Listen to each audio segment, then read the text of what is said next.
Hello दोस्तों, मैं शरण सिंह चौहान एक बार फिर आपका साइंस एकेडमी की इस नए ऑनलाइन सेशन में स्वागत करता हूं। आज हम एक नया टॉपिक शुरू करेंगे, गोला अर्थात स्फेयर। सबसे पहले हम उसके कुछ सामान्य सूत्रों के बारे में जानकारी प्राप्त कर लेते हैं, फिर हम उससे जुड़े हुए कुछ आसान से सवालों के जवाब देंगे। चलिए हम सूत्रों से स्टार्ट करते हैं। तो आज का हमारा सूत्र रहेगा गोले का पृष्ठीय क्षेत्रफल 4πr²।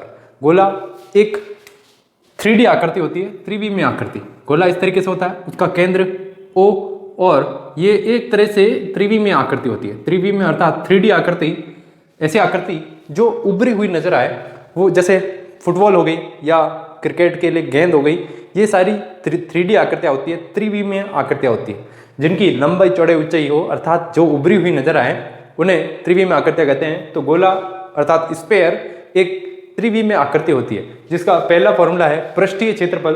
पृष्ठीय कहूँ या संपूर्ण पृष्ठ कहूँ, दोनों सिमिलर बातें हैं। तो गोले का संपूर्ण पृष्ठ या पृष्ठीय क्षेत्रफल 4πr², अर्थात एक गोले के बाहर हमको कलर करना है तो उसके लिए 4πr² सूत्र रहेगा। दूसरा है, अब इस गोले को अर्धगोले में चेंज किया तो अर्धगोले का वक्र पृष्ठीय क्षेत्रफल। अब इस गोले को हमने अर्धगोले में चेंज कर लिया तो अर्धगोला कुछ इस तरीके से हमें नजर आएगा। तो इस गोले में केंद्र O ऐसे रहेगा और त्रिज्या R। इस केंद्र से परिधि तक की दूरी आप जानते हैं त्रिज्या R होती है। त्रिज्या को हम इस तरीके से, इस केंद्र से यहाँ तक या फिर यहाँ तक या फिर इस केंद्र से इस तरीके से भी माप सकते हैं। तो तीन तरीके से हम त्रिज्या का मापन कर सकते हैं। तो जब हम अर्धगोले का वक्र पृष्ठ निकालेंगे तो क्या हो जाएगा, संपूर्ण पृष्ठ पूरे का 4πr² है। इसके अंदर अगर मैं 2 का भाग दे दूँ तो 2 से 4 कट जाएगा और हमारे पास अर्धगोले का वक्र पृष्ठ क्षेत्रफल आएगा 2πr²। अब जाते हैं हम अर्धगोले का संपूर्ण पृष्ठ क्षेत्रफल। जब वक्र पृष्ठ की बात करेंगे तो हम इस अर्धगोले में केवल बाहर वाले इस वक्र पृष्ठ पर ही कलर करेंगे, तो इसका फॉर्मूला इस प्रकार बनेगा। और जब हम संपूर्ण पृष्ठ की बात करते हैं तो इसका अर्थ हुआ कि इस अर्धगोले के ऊपरी जो पृष्ठ हमको नजर आ रहा है, उस ऊपरी पृष्ठ पर भी जो वृत्ताकार है उस पर भी हम कलर करेंगे। तो इसलिए उस ऊपरी वृत्त का क्षेत्रफल πr² और ऐड करेंगे, इसमें इस 2πr² में उस ऊपरी आधार वृत्त का क्षेत्रफल अगर मैं और प्लस कर दूं तो मेरे पास 2πr² और πr² जुड़ के 3πr² फॉर्मूला बन जाएगा। तो इस तरीके से हमारे पास अर्धगोले का वक्र पृष्ठ के साथ अब संपूर्ण पृष्ठ का सूत्र भी इस प्रकार आएगा। अब जाते हैं गोले के आयतन पर। इसका फॉर्मूला है 4/3πr³ और अर्धगोले में जाएंगे तो अब इसके अंदर मैं 2 का भाग दूं तो यदि मैंने इसमें 2 का भाग दिया तो 2 से 4 कटेगा 2 बार, तो हमारे पास अर्धगोले का आयतन आएगा 2/3πr³। अगले फॉर्मूले पे जाएं तो अब हो गया गोलीय कोष। जब गोलीय कोष की बात करेंगे तो अर्थात ऐसा गोला जिसकी 2 तरह की त्रिज्या हो, एक अंतः त्रिज्या और एक बाह्य त्रिज्या। जब अंतः त्रिज्या और बाह्य त्रिज्या की हम कल्पना करते हैं तो हम 2 तरह के वृत्त जिनको बोलते हैं हम सकेंद्रीय वृत्त, जिसकी 2 तरह की त्रिज्या हम R1 एक और दूसरी R2 की कल्पना करते हैं।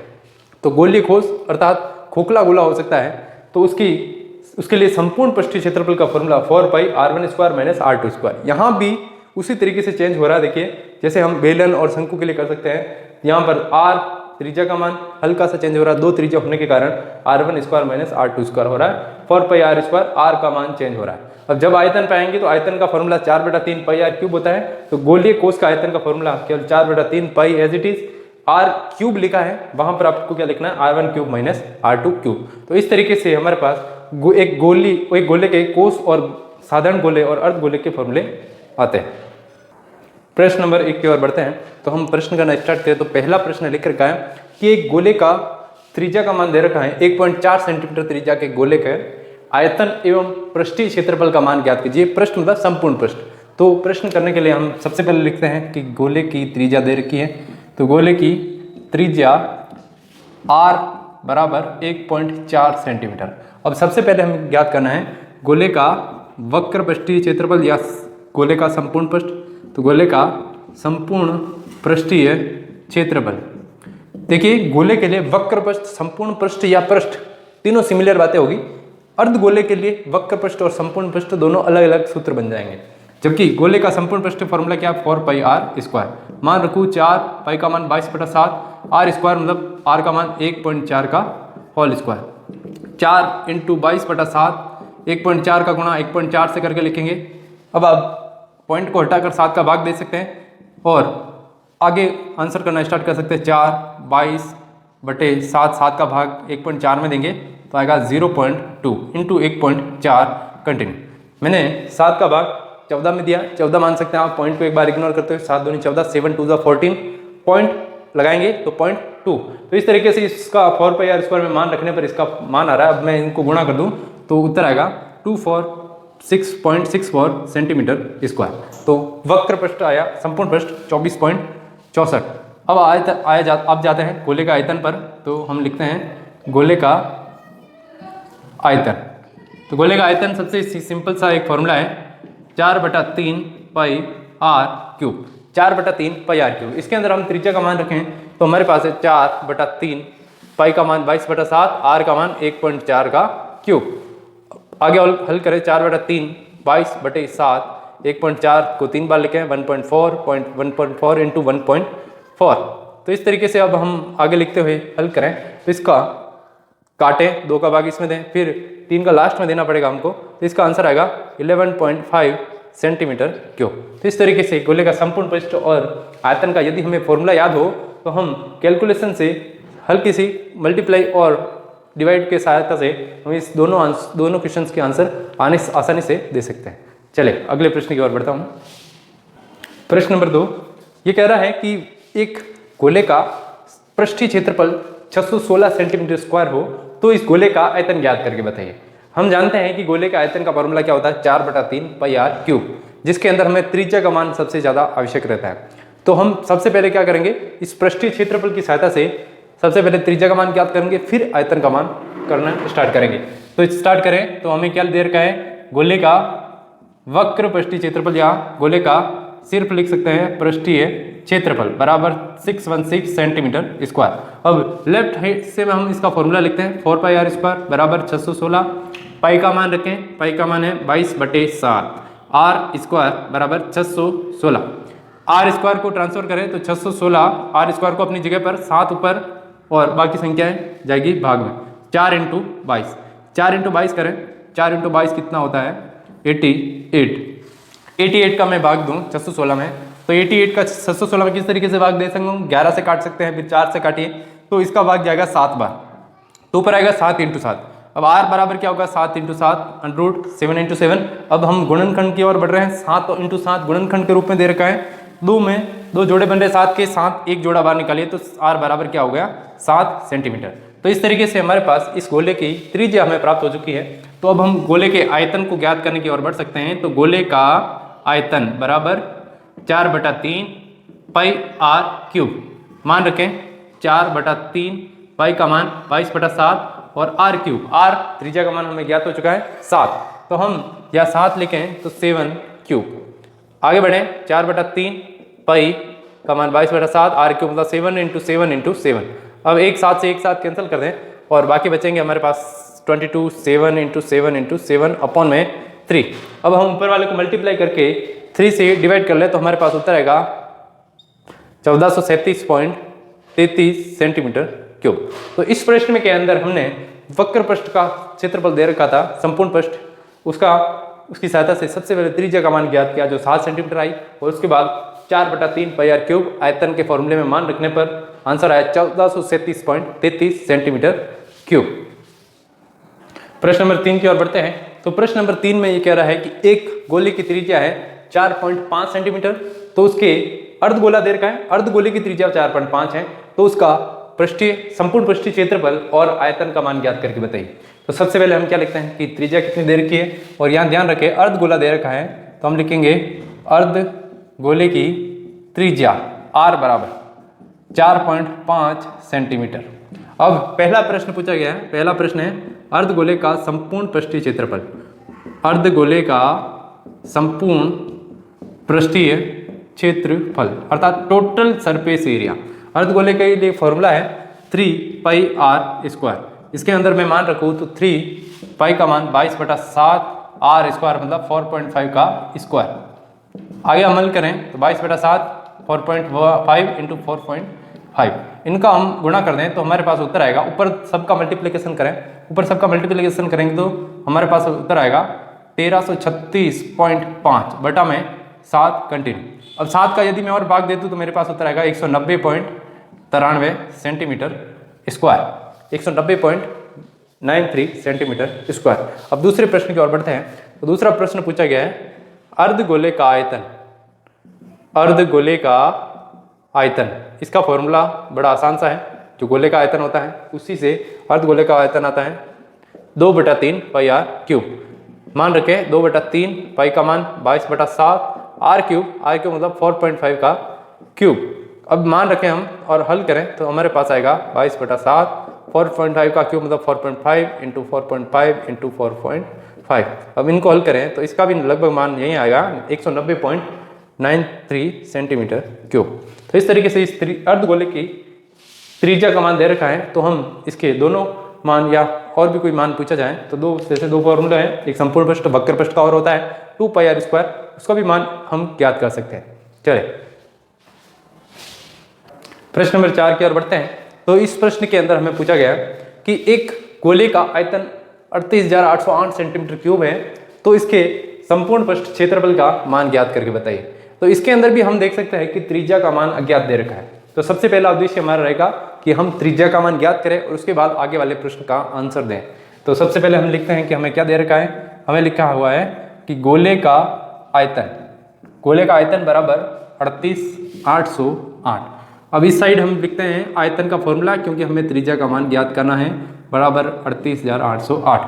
पाई का मान रख सकते हैं 4/3, पाई का मान 22/7 R cube as it is 38,808 R cube बराबर 38,808, जो भाग में है 3 और 7 वो गुणे में आए, 4 और 22 भाग में, 4 और 22 गए भाग में। अब हम इनका गुणा करें और ऊपर वाले और नीचे वाले का गुणा करके भाग दें तो आर क्यूब बराबर आ रहा है लगभग 9,261 और आर बराबर क्या हो जाएगा 9,261 पे घनमूल, इस बार वर्गमूल नहीं है, इस बार घनमूल है। और घनमूल 9,261 किसका घनमूल होता है तो मैं बता दूं आपको 9,261 आप इसके गुणनखंड करें तो हमारे पास कुछ 21 इंटू 21 प्राप्त हो चुका। अर्थात गुणनखंड में हमें 3 इंटू 7 लगभग ये प्राप्त होगा। और हम जानते हैं कि क्यूब रूट है, हमें 3 जोड़ों में से एक जोड़े को बाहर निकालना है, 3 जोड़े में से एक को बाहर निकालना है, तो आर बराबर 21 सेंटीमीटर। तो इस तरीके से त्रिज्या का मान हमारे पास आ रहा है 21 सेंटीमीटर। अब अगले दूसरे प्रश्न पे चलते हैं कि हमें अब ज्ञात क्या करना है। पहला प्रश्न अर्थात हमें त्रिज्या का मान ज्ञात करके बताना, क्योंकि त्रिज्या का मान ज्ञात होगा तभी हम गोले का संपूर्ण पृष्ठ या फिर गोले के लिए कहूँ कि गोले का पृष्ठीय क्षेत्रफल ज्ञात कर पाएंगे, जो फॉर्मूला होता है 4 पाई आर स्क्वायर। इसके अंदर हम मान रखें तो पाई का मान 22/7 आर स्क्वायर मतलब 21 का स्क्वायर, 4 इंटू 22/7 21 का स्क्वायर मतलब 21 इंटू 21, 7 से इसको काट ले तो 4 इंटू 22 इंटू 21 इंटू 3। अब इनका गुणा करें तो हमारे पास आएगा 5544 सेंटीमीटर स्क्वायर। तो इस तरीके से गोले का आयतन देर का है 38,800 सेंटीमीटर क्यूब। उसकी सहायता से हमने सबसे पहले त्रिज्या आर का मान ज्ञात किया और उसके बाद गोले का पृष्ठीय क्षेत्रफल 4 पाई आर स्क्वायर में मान रखने पर उत्तर आया 5544 सेंटीमीटर स्क्वायर। अगले प्रश्न की ओर बढ़ते हैं, प्रश्न नंबर 5। तो इस प्रश्न नंबर 5 में हमें क्या दे रखा है कि एक बेलन है जो शीशे का बना हुआ है, उस बेलन की त्रिज्या का मान दे रखा है 4 सेंटीमीटर और ऊंचाई का मान दे रखा है 10 सेंटीमीटर। इस बेलन को पिघलाकर हमें बोला गया है कि एक 2 सेंटीमीटर त्रिज्या के कितनी छोटी छोटी गोलियां बनाई जा सकती है। अर्थात एक कांच का बेलन है, उस बेलन से हमें छोटी छोटी कांच की गोलियां बनानी है। आपने सभी ने छोटे बच्चे के रूप में कंचे खेले होंगे, उस कंचे को बनाना हमें, और उस कंचे की त्रिज्या हमें दे रखी है 2 सेंटीमीटर। अब हमें यहाँ पर ज्ञात क्या करना है, देखिए एक वस्तु को पिघलाकर, बेलन को पिघलाकर एक छोटा सा कंचा बनाया जा रहा है, अर्थात गोलियां बनाई जा रही है कांच की गोलियां बनाई जा रही है। तो एक पदार्थ को पिघलाकर चेंज किया जा रहा है, उसकी आकृति को चेंज कर रहे हैं। तो यहाँ पर हम देख सकते हैं कि उसकी आकृति भले चेंज हो जाएगी, लेकिन क्या चेंज नहीं होता है, आयतन चेंज नहीं होगा यहाँ पर। तो जो बेलन का आयतन पहले था वही आयतन बाद में भी रहेगा, इसलिए यहाँ पर हम क्या ज्ञात करने वाले हैं, आयतन ज्ञात करने वाले हैं। तो कैसे ज्ञात करेंगे, देखिए हमें ज्ञात करना है गोलियों की संख्या। तो हमें गोलियों की संख्या निकालने के लिए क्या करूंगा, बेलन का आयतन निकालूंगा और उसमें भाग दे दूंगा एक कांच की गोली का आयतन का। सबसे पहले हम स्टार्ट करें तो हमें क्या क्या दे रखा है तो वो लिख लूँ मैं। तो हमें दे रखा है बेलन की त्रिज्या है 4 सेंटीमीटर, कैपिटल आर 4 सेंटीमीटर। ऊंचाई h, ऊंचाई h का मान है 10 सेंटीमीटर और इसके बाद गोले की त्रिज्या भी हमें दे रखी है, तो गोले की त्रिज्या स्मॉल r बराबर 2 सेंटीमीटर। अब मैं प्रश्नानुसार चलूँ तो मेरे को क्या करना है, एक बेलन को पिघलाकर कांच की गोलियां बनानी। तो इस समय मेरे को क्या निकालना है, गोलियों की संख्या, कांच की गोलियों की संख्या निकालनी है। तो मैं देख सकता हूं कि मेरे को बड़ी वस्तु क्या दे रखी है, मेरे को बड़ी दे रखी वस्तु बेलन, बेलन का आयतन निकालना पड़ेगा क्योंकि बड़ी वस्तु बेलन है। तो ऊपर बेलन का आयतन बटा में एक छोटे गोले का आयतन, अर्थात छोटी गोलियां बना रही जा रही है और वो किस आकार की है, स्फीयर गोले के आकार का है, इसलिए एक छोटे गोले का आयतन। अब यहाँ पर मेरे को क्या करना है, सबसे पहले तो मैं क्या करूँगा, इनके आयतन के फॉर्मूले लिखूंगा। बेलन के आयतन का फॉर्मूला, बेलन के आयतन का फॉर्मूला क्या होता है, सही है, very good, pi R square H.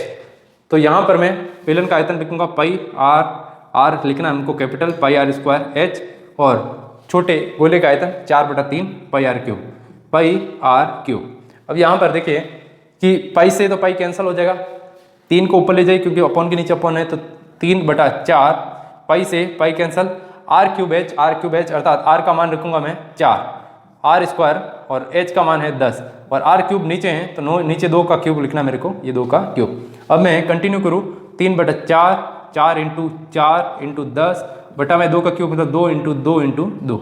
अब मैं इनको कैंसिल करते हुए 4 से 4 कैंसिल, 2 से 2 दूनी 4, 4 कैंसिल हो जाएगा, 2 का भाग 10 में दूंगा 5 बार और इस तरीके से मेरे पास 3 × 5 बचेगा और 3 × 5 होता है 15 और हमें गोलियों की संख्या निकालनी है। तो टोटल एक कांच शीशे के बने बेलन से टोटल 15 छोटी छोटी गोलियां बनाई जा सकती है। चलिए अगले प्रश्न की ओर बढ़ता हूं मैं। तो इस अगले प्रश्न की बात करूं तो इस अगले प्रश्न में लिख रखा है कि एक खोखला गोलीय कोष है जिसकी बाह्य त्रिज्या मेरे को दे रखी है 8 सेंटीमीटर और इसके लिए लिखा है कि एक खोखला 2 सेंटीमीटर मोटाई का एक खोखला गोला है जिसकी बाह्य त्रिज्या 8 सेंटीमीटर हो तो उसका आयतन ज्ञात करके बताइए। तो हमें यहाँ पर गोलीय कोष दे रखा है अर्थात खोखला गोला दे रखा है जिसकी बाह्य त्रिज्या है और 8 सेंटीमीटर जो दे रखी है और उसकी मोटाई भी हमें दे रखी है 2 सेंटीमीटर। तो यदि मैं देखूं कि गोलीय कोष की बाह्य त्रिज्या, गोलीय कोष की बाह्य त्रिज्या, तो जो गोलीय कोष होता है उसकी 2 त्रिज्या होती है, तो बाह्य त्रिज्या को R1 8 सेंटीमीटर और उसकी मोटाई हमें दे रखी है, गोलीय कोष की मोटाई कितनी है 2 सेंटीमीटर। तो मैं आंतरिक त्रिज्या निकालूंगा अर्थात अंतः त्रिज्या R2 निकालने के लिए क्या करूंगा मैं 8 - 2 कर लूंगा तो 6 सेंटीमीटर मेरे पास R2 का मान आ जाएगा। यदि मैं गोलीय कोष के बारे में बात करूं तो 2 गोलीय कोष के अंदर एक सकेंद्रीय वृत्त की रचना करूं तो R1 और R2 कुछ इस तरीके से होगी। R1 है 8 सेंटीमीटर और उसकी मोटाई है 2 सेंटीमीटर, इसलिए आंतरिक त्रिज्या निकालने के लिए मैंने 8 में से 2 घटाया 6 सेंटीमीटर। अब गोलीय कोष का आयतन का फॉर्मूला लिखते हैं। गोलीय कोष का आयतन, इसका फॉर्मूला क्या है 4/3 पाई R1 cube minus R2 cube. इसमें मान रखूं 4/3 पाई का मान 22/7 R1 क्यूब अर्थात 8 का क्यूब माइनस R2 क्यूब मतलब 6 का क्यूब। 8 का क्यूब करेंगे 4 × 22 बटे में 3 और 7 का गुणा 21, 8 का क्यूब 512 माइनस 6 का क्यूब 216 होता है। अब हम आगे हल करें तो हमारे पास माइनस करेंगे बाद 512 में से 216 घटाएंगे तो हमारे पास कितना उत्तर आएगा। 512 में से 216 घटाइए, फटाफट घटाएंगे तो आएगा हमारे पास 296 और अपॉन में एज इट इज 21। देख सकते हैं कि गोलीय कोष की मोटाई और उसके अनुसार हमें अब कितना मान आ रहा है, तो हमारे पास उत्तर आ रहा है 1240.38 सेंटीमीटर क्यूब। तो इस तरीके से हमारे पास एक गोलीय कोष की 2 त्रिज्या निकालनी है और उसके आयतन के फॉर्मूले R1 और R2 का अलग अलग क्यूब करते हुए हम प्रश्न के आंसर पर पहुंचेंगे। चलिए, उम्मीद है आपको समझ में आ रहा है। प्रश्न नंबर 9 की ओर बढ़ते हैं। तो प्रश्न नंबर 9 में हमें लिख रखा है कि एक 9 सेंटीमीटर त्रिज्या का एक गोला है और उस गोले को पिघला कर हमें बताया गया है कि 3 सेंटीमीटर त्रिज्या और 6 सेंटीमीटर ऊंचाई के शंकुओं बनाए गए हैं, तो शंकुओं की संख्या ज्ञात करके बताइए। तो इसके अंदर भी हमें एक पदार्थ को दूसरे पदार्थ में बदलने के लिए बोला गया है, तो यहाँ पर भी हम आयतन ज्ञात करेंगे और हमें शंकुओं की संख्या अगर पूछी है तो हम गोले का आयतन निकालेंगे और उसमें किसका भाग देने वाले हैं, शंकु का आयतन का, क्योंकि बड़ी वस्तु है गोला और छोटी वस्तु क्या है हमारे पास, शंकु। तो सबसे पहले हम लिखते हैं कि हमें क्या क्या दे रखा है। तो हमें दे रखा है गोले की त्रिज्या, गोले की त्रिज्या इसको हमें लेना है कैपिटल आर, ये है 9 सेंटीमीटर। शंकु की त्रिज्या, शंकु की त्रिज्या कितनी है, शंकु की त्रिज्या है हमारे पास, उसको हम लेंगे स्मॉल आर में, स्मॉल आर 3 सेंटीमीटर। ऊंचाई h, ऊंचाई h है हमारे पास 6 सेंटीमीटर। अब प्रश्नानुसार चलेंगे कि हम यहाँ पर कर क्या रहे हैं। प्रश्नानुसार हम एक गोले को पिघलाकर उससे शंकु बना रहे हैं, तो हम किसका मान, हमें शंकुओं की संख्या निकाल के बतानी, शंकुओं की संख्या। तो इसके लिए मैं क्या करूँगा, आयतन निकालूंगा, ऊपर लिखूंगा गोले का आयतन और बटा में लिखूंगा एक शंकु का आयतन। फॉर्मूला क्या होता है, बेहद आसान, गोले का आयतन 4/3 पाई r क्यूब और बटा में शंकु का आयतन 1/3 पाई r स्क्वायर h। अब यहाँ पर हम कैंसिल करें, 3 से 3 कैंसिल, पाई से पाई कैंसिल, बाकी को कंटिन्यू करें तो ऊपर है 4r क्यूब, नीचे लिखते हैं तो ऊपर है 4r क्यूब और बटा में r स्क्वायर h। अब वैल्यू पुट करें तो 4r क्यूब, r क्यूब है 9 तो 9 का क्यूब, बटा में r स्क्वायर है मतलब 3 का स्क्वायर इंटू h है 6 सेंटीमीटर। अब हम कंटिन्यू करते हुए इनको सॉल्व करें, 4 इंटू 9 का क्यूब तो 9 इंटू 9 इंटू 9, बटा में 3 का स्क्वायर होता है 9 और 6 की जगह 6। अब हम कैंसिल करें, 1 9 से 1 9 कैंसिल हो रहा है, इससे कैंसिल करें, 3 से कैंसिल करें, 3 2 जा 6, 3 3 जा 9, 2 से इसको कैंसिल करूँ 2 2 जा 4, बाकी को मैं मल्टीप्लाई करूँ 2 9 और 3 का, तो इनका मल्टीप्लिकेशन हो रहा है 54। तो इस तरीके से हम एक 9 सेंटीमीटर त्रिज्या के गोले से 9 सेंटीमीटर गोले से 3 सेंटीमीटर त्रिज्या और 6 सेंटीमीटर ऊंचाई के कितने शंकु बना सकते हैं, 54 शंकु बनाए जा सकते हैं।